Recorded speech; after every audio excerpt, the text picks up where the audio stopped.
Hey everyone, my name is Elite Robs. I've been on Rocket League for about 4 years now, and over the past few months I've actually ranked up quite a bit, especially in 1v1s. 1v1s are very important because skills you obtain in 1v1 games transfer over very well to other game modes, and you have to really learn to rely on your own skills and minimize your own mistakes. Dribbling is a very key part of 1v1 gameplay. Dribbling has been a skill that I've focused on and I've been practicing every day for several months now. Dribbling the ball allows you to have a ton of options to score. You can easily flick the ball, set up an air dribble or an air dribble bump.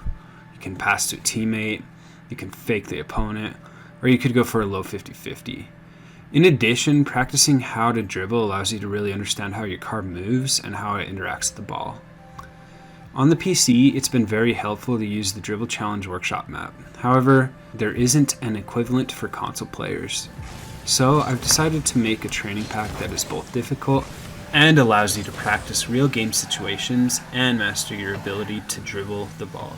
In addition, it'll allow you to set up plays like this. I'm sure if this hasn't happened to you, it eventually will.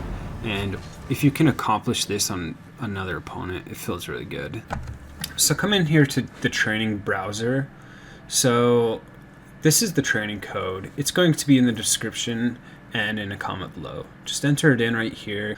It's going to show up right here. What you want to do first is go into Freeplay and set that arena to pillars. Once you load it into Freeplay, just press start, change mode, go into training, custom, and then find the training pack that you put in. I'm just going to put it in real quick again and then favorite it so that it's really easy to find. After you load this in, it should take you right into the training pack. This pack gets progressively more difficult as it goes on. However, if you find it easy to accomplish, especially if you're a higher ranked player, you can always add more difficult maneuvers or scoring options. The basic way to complete each shot is just to dribble the ball in.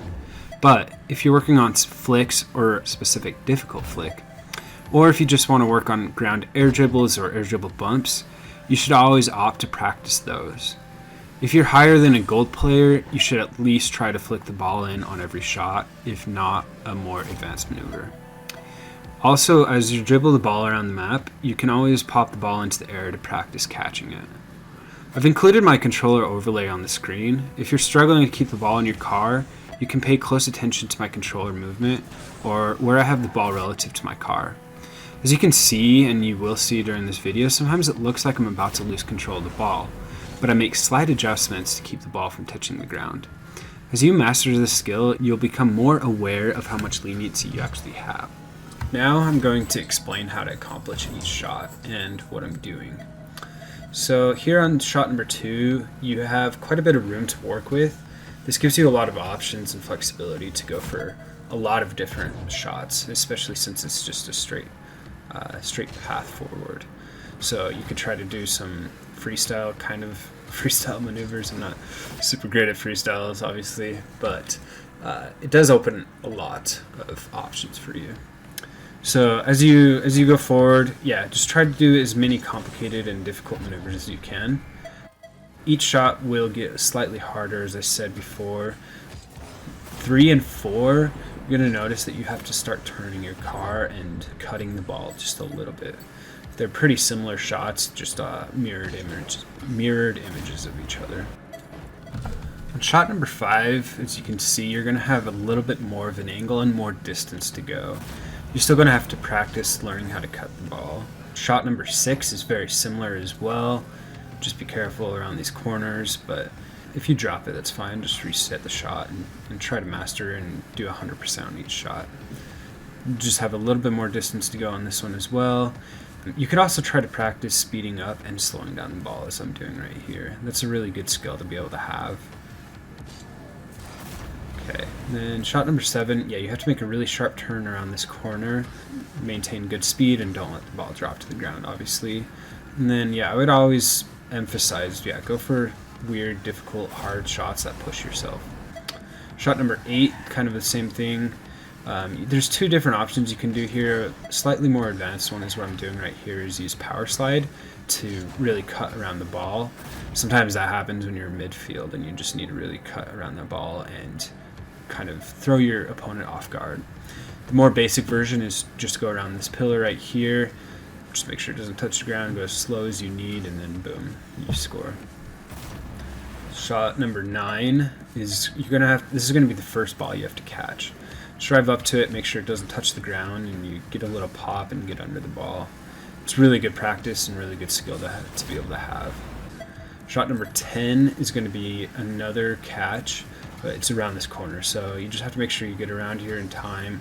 You don't have to go super fast, but you don't want to slow down at all. Okay, right here, shot 11. This is a really awkward shot. You're going to have to turn around quite quickly.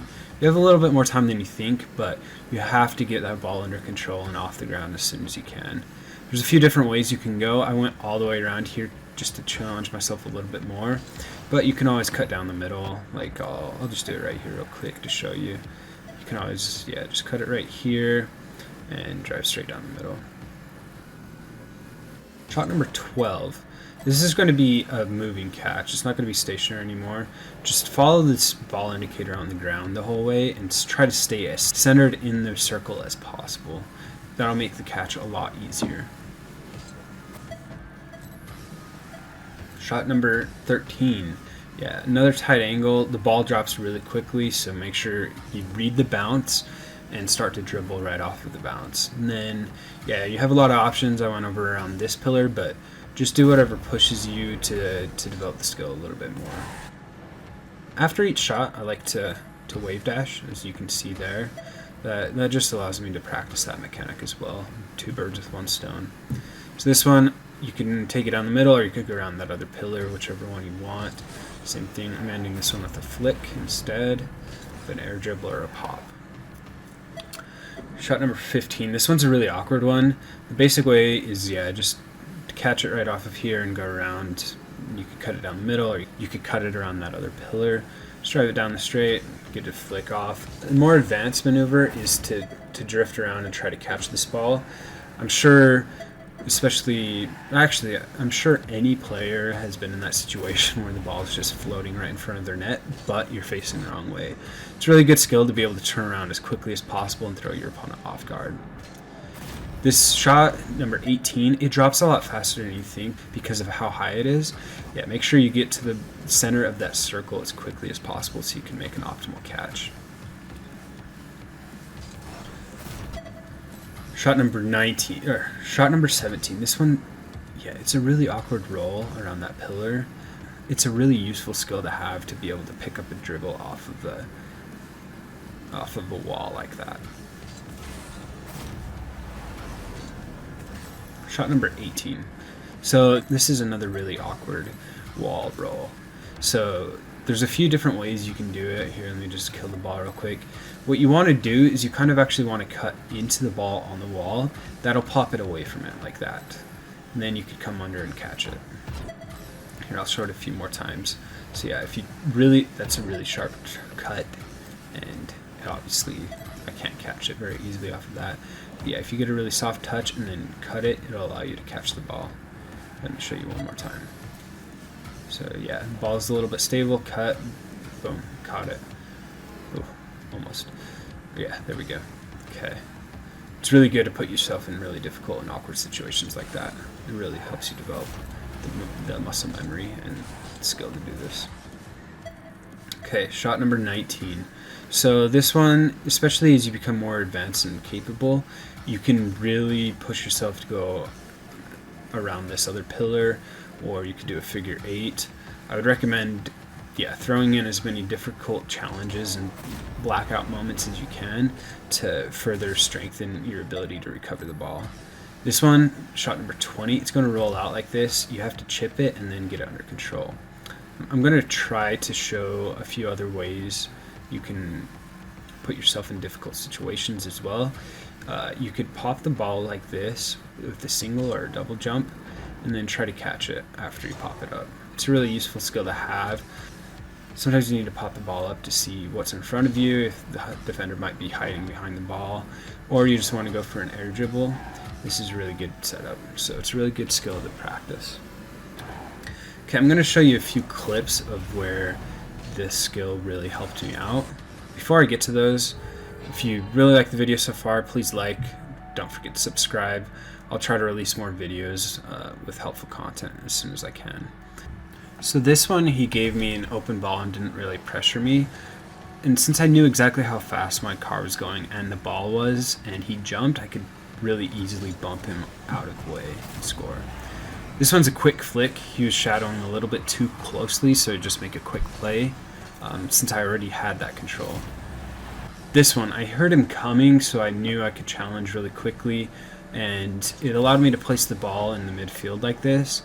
It's really easy to mess up that shot because if you shoot right away, you might be able to miss. But if you have good control and you know the opponent's not getting back in time, it allows you to score really easily. This one, make a save.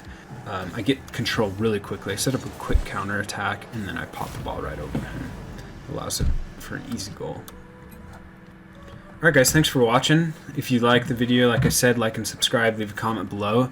If you have any ideas for another training map and you want me to do it, or if you have a difficult one, I'd be willing to do it as well for you guys. Thanks for watching. See you next time.